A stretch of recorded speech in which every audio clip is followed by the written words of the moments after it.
Today is Monday. It's the 2nd of February, and this is Here First from Iowa Public Radio. I'm Michael Leland. The Democratic Party is giving Iowa and 11 other states a chance to make their case for an early spot on the 2028 presidential nominating calendar. A panel of national Democrats met over the weekend and says Iowa will compete against Michigan and Illinois to host one of 4 regional voting events to kick off the 2028 campaign. Some committee members, like David McDonald of Washington State, say they're concerned about having large states like Illinois host the opening contests. We make a trade-off if we put one of those states up front. It is both more expensive, it is less retail campaigning, and historically we have tried to emphasize person-to-person contact as much as possible by using small states up front to get a read on the candidates. 2 other members of the panel that'll consider Iowa's pitch say Iowa Democrats must make clear in their presentation how they plan to conduct the 2028 caucuses rather than presenting a menu with early voting options alongside caucus night voting.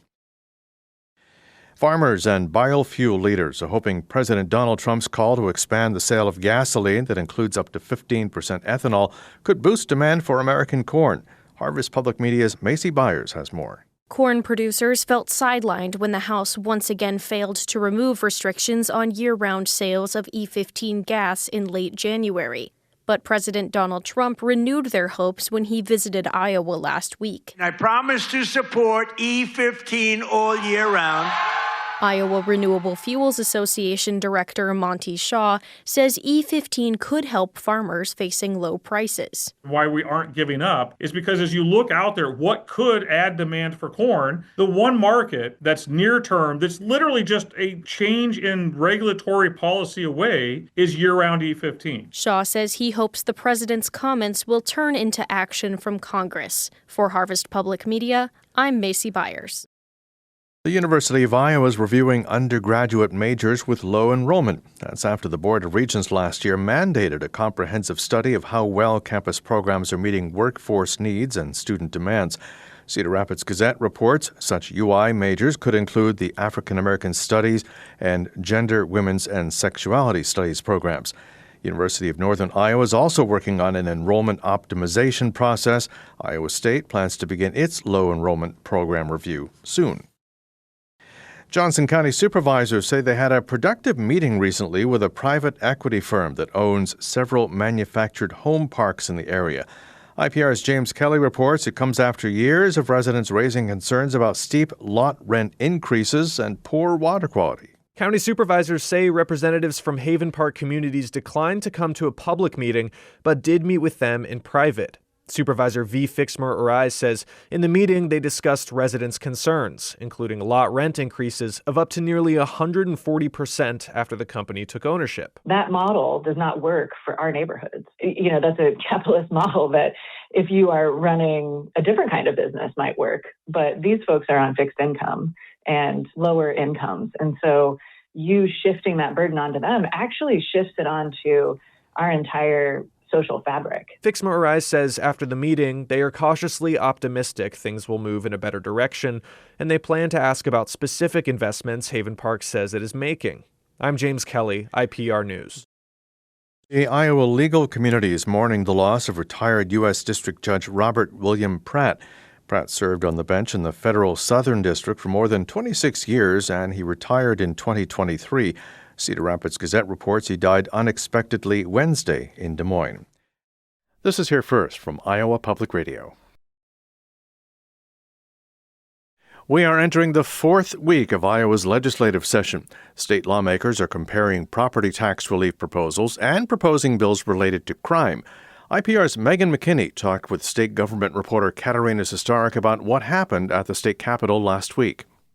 Senate Majority Leader Mike Klimisch replaced a House-passed bill banning eminent domain for carbon pipelines with his own pipeline bill. How was that received last week? Well, landowners who opposed the pipeline were not happy with that. They favored the other bill. They say the Senate bill doesn't do anything to protect their rights to say no to a pipeline because it still leaves the door open to the use of eminent domain. Groups like the Iowa Corn Growers Association and those representing renewable fuels organizations, they were glad about this. They're calling it, a compromise that will help get the pipeline get done eventually.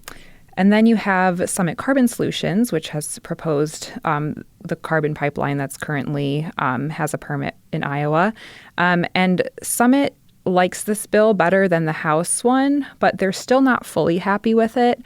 Summit lobbyists say that there are provisions of the bill that would make the project take longer and cost more, and they would like those parts to go away.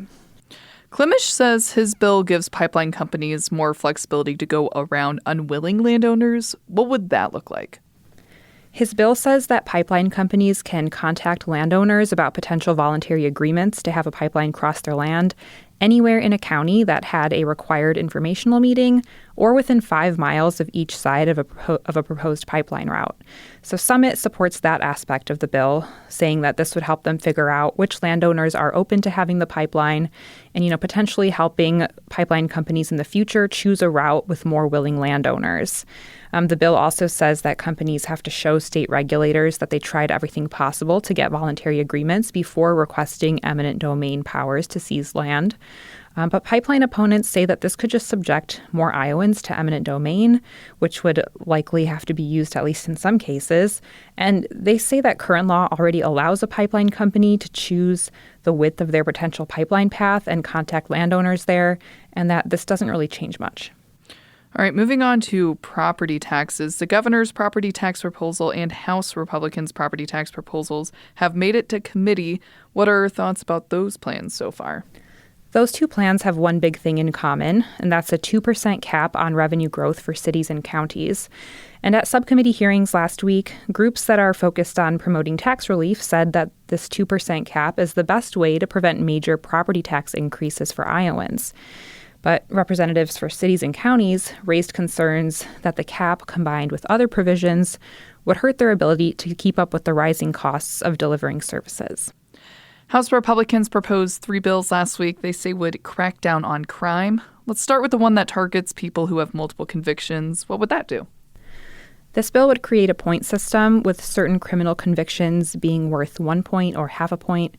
And when someone gets to 3 points, they would face a mandatory minimum sentence of 20 years in prison. Why do supporters think this is necessary? Well, the House Republicans who introduced these bills say that it's needed because of some cases they've seen of people with past criminal convictions later committing more serious crimes. And they say that this is targeted to people who don't want to be rehabilitated. There's been some concerns raised about Iowa's capacity to increase the number of people in prison. The Department of Corrections reports that the prisons are already overcrowded. But the Republicans who proposed these bills said that they're not concerned about that issue right now. And the other 2 bills?